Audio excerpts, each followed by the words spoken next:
Okay, today's lesson is lesson 7, which is constant rate of change. Um, in the past, we've used ratio tables and graphs, line graphs, and um, proportions and equivalent ratios, all to determine if something was proportional, and then if it was proportional, to find that missing value. Constant rate of change talks a little bit about the relationship between those numbers within that ratio table, and also those points that you would find on that line graph. So that's kind of what you're going to be doing today. We're going to be looking at those values and how they relate to each other.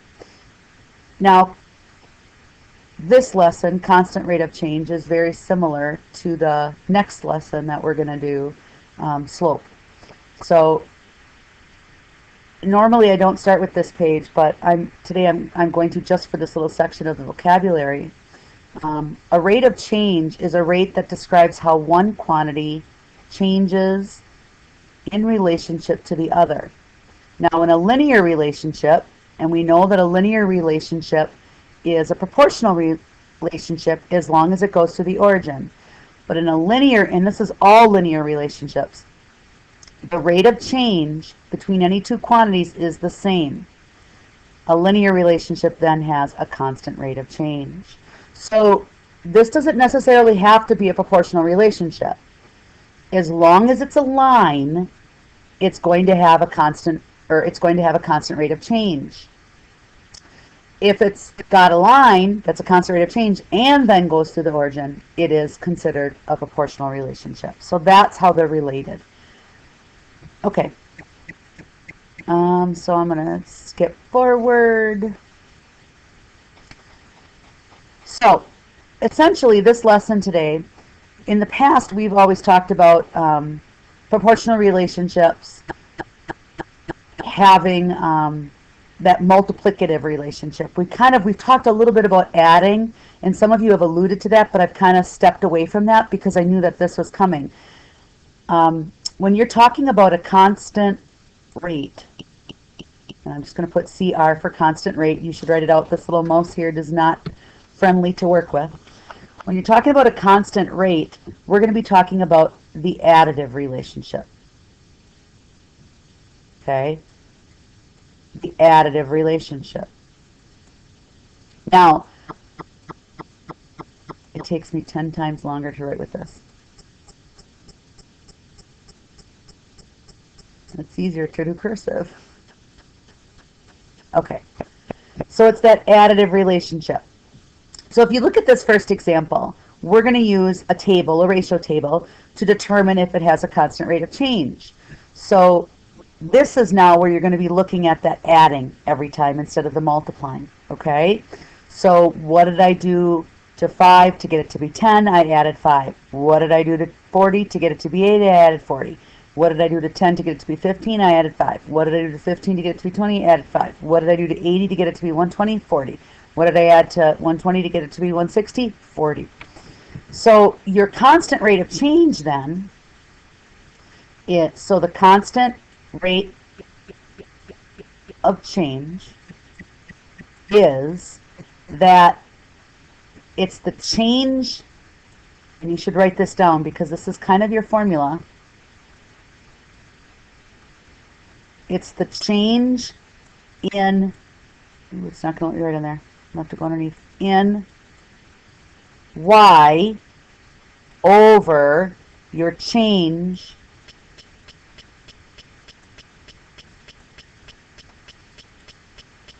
in x. Okay, now we've already talked about this when we were graphing proportional relationships. That's why that really needed to come first. Your value here, your input, is your x. Your value here is your y. So my change in y is $40, and my change in x is 5 cars. Okay, that's your constant rate of change. Now, you can use that then to determine your unit rate, right? you can determine your unit rate. You would take $40 divided by 5 cars gives you a unit rate of $8 in one car. That's your unit rate. So you take that constant rate of change and you simplify it to lowest terms and get a unit rate. Now sometimes when you simplify it, you're not going to get a unit rate because there are times that your value is not going to be in lowest terms. Now, your book does something that I don't necessarily agree, or not your book, this book does something I don't necessarily agree with completely, in that they will allow you to put a decimal within this constant rate of change. And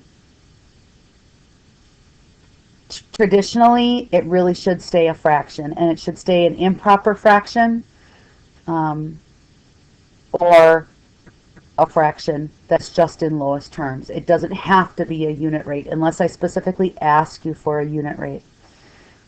So, that's just going to make it easier for you later, okay? No mixed numbers, no decimals when you're doing a constant rate of change. Okay, so look at problem A here. Okay.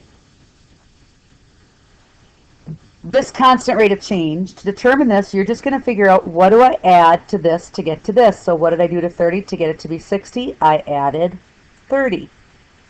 Okay. So what did I do to 60 to get it to be 90? I added 30. What did I do to 90 to get it to be 120? I added 30. Okay. And this is my x, my time. Distance is my y. What did I do to 290 to get it to be 580? I added 290.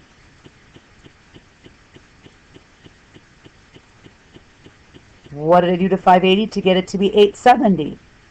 I added 290. And what did I do to 870 to get it to be 1,160? I added 290.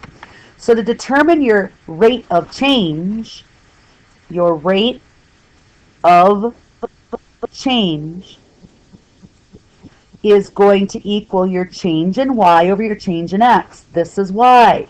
My change in y is 290, and we label it miles,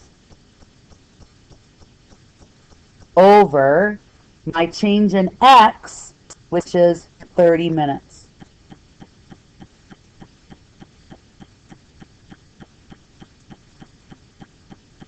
Okay, that would be my rate of change. Now, if I asked you to calculate a unit rate, because it does say per minute, then you would change that, so you'd get, this is worth a point by doing, when I do your assignment, this is going to be worth a point, determining that rate of change. And then to determine that unit rate, you would take 290 and you would divide it by 30. This is what we've been doing all along. It's nothing new. And when you do that, you're going to come out to, because they're asking for a unit rate, 9, and then it's going to be 0.66666 repeating. It's a repeating 6. So you usually would round to the nearest hundredth. So that would be 9.67 miles per minute.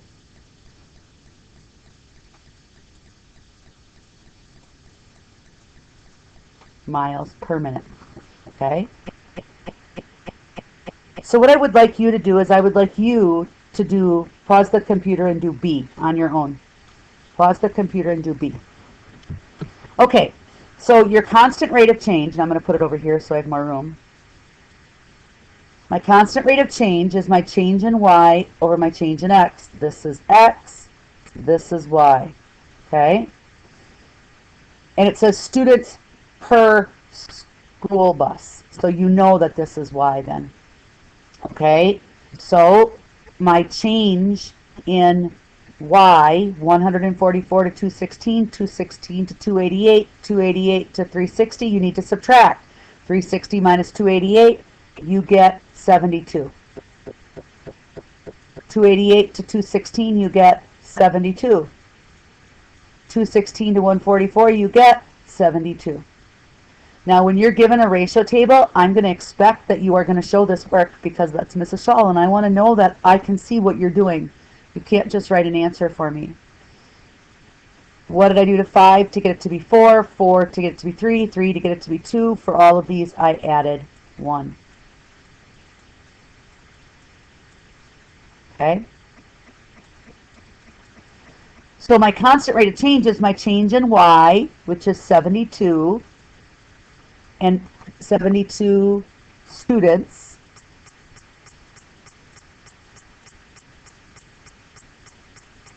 over 1 is my change in x bus. That would be my constant rate of change. My unit rate then would be 72 students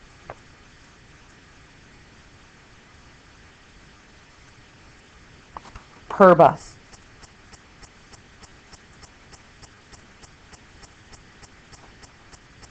$72 students per bus. Okay, if you got that right, you can move on. If not, you should rewatch because now we're going to go on to graphing. Okay.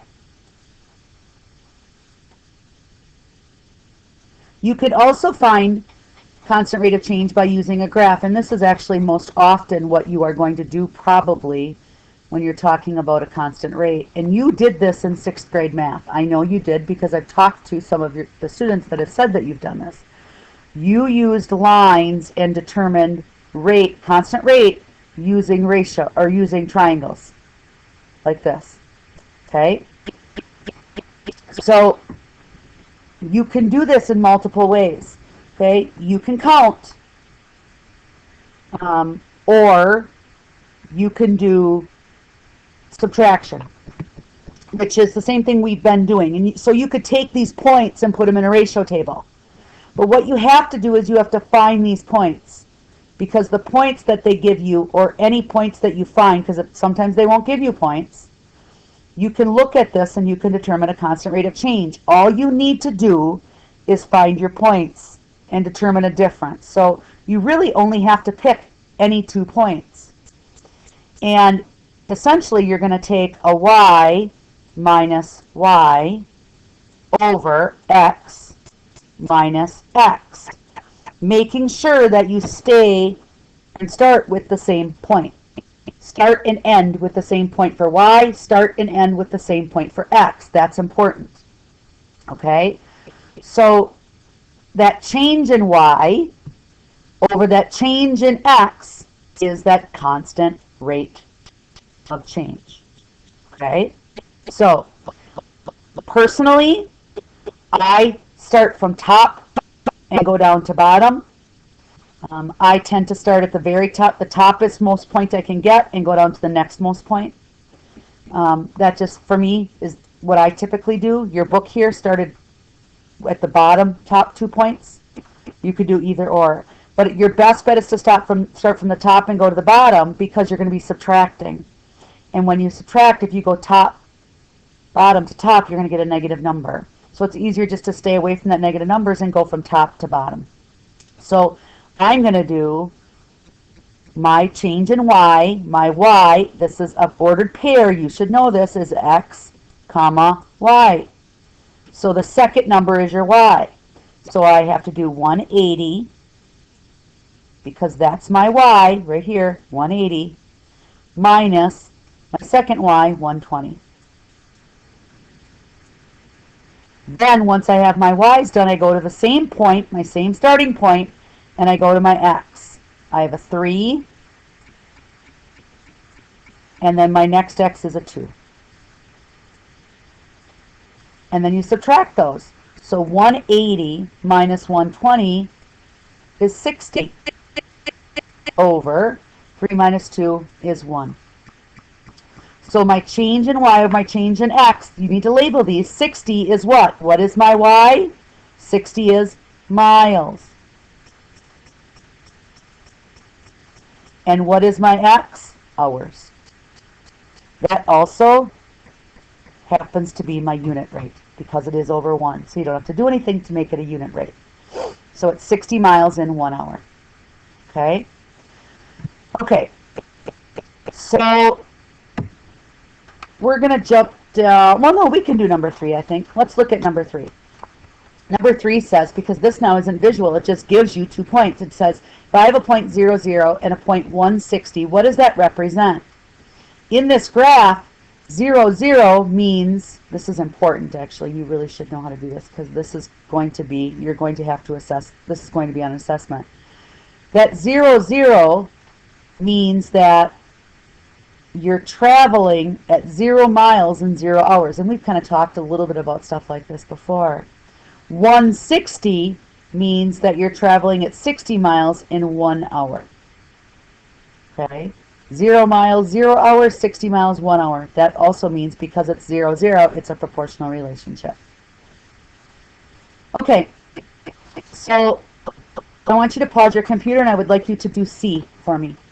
Pause your computer and I would like you to do C. Okay, for C, you're going to determine your constant rate of change. So again, I'm going to start at my top because that's what I like to do. So it's my y minus my y over my x minus my x. And I would like you to write out that formula. Okay? So my y minus my y is 90 minus 60 over, and then I got to go back to my x, 3 minus 2, which equals 90 minus 60 is 30 over 1. Then I have to label it. My 30 is my miles, because that's on my y-axis, over 1, which is hours. That's my constant rate. It's also my unit rate. Now the second part of your problem, D, asks you to tell me what 00 means. 00 means I traveled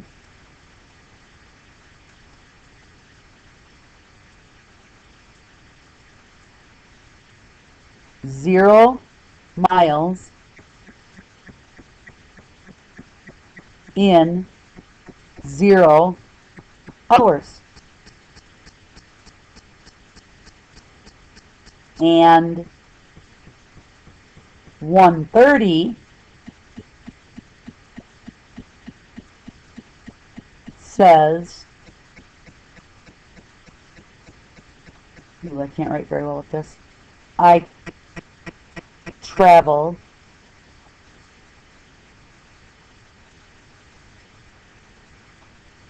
30 miles in 1 hour. And I'm going to do this too. Okay, that's what I would write for a sentence. And this should be in a sentence format. I'm going to erase this quick. And I'm going to show you, that's what it would be. The point 00 represents traveling 0 miles in 0 hours. The point 130 represents traveling 30 miles in 1 hour. And that would be then a nice, neat sentence. So you can pause your computer and write that down if you would like to. If you got those right, I would like you to move on. If not, I would like you to rewatch so that you know what you're doing. Okay? Okay. So what you have to do today, and this second one also, I'm sorry, the last problem, just to talk about it, you're comparing now 2 different stores. So pedal rentals and supercycles. And you're going to calculate their constant rate of change and tell me which one charges more per bicycle. So you calculate the constant rate of change for pedal rentals, which comes out, that comes out to be change in Y, $12 over your change in X, 1 hour. Okay, so that's pedal rentals. Supercycles, find those points. So right here's a point, and see what I mean when I say sometimes it won't be listed, and here's a point. This point is 16, comma 2, I think that is. And this point is 1, 8. Nope, sorry. I did that backwards.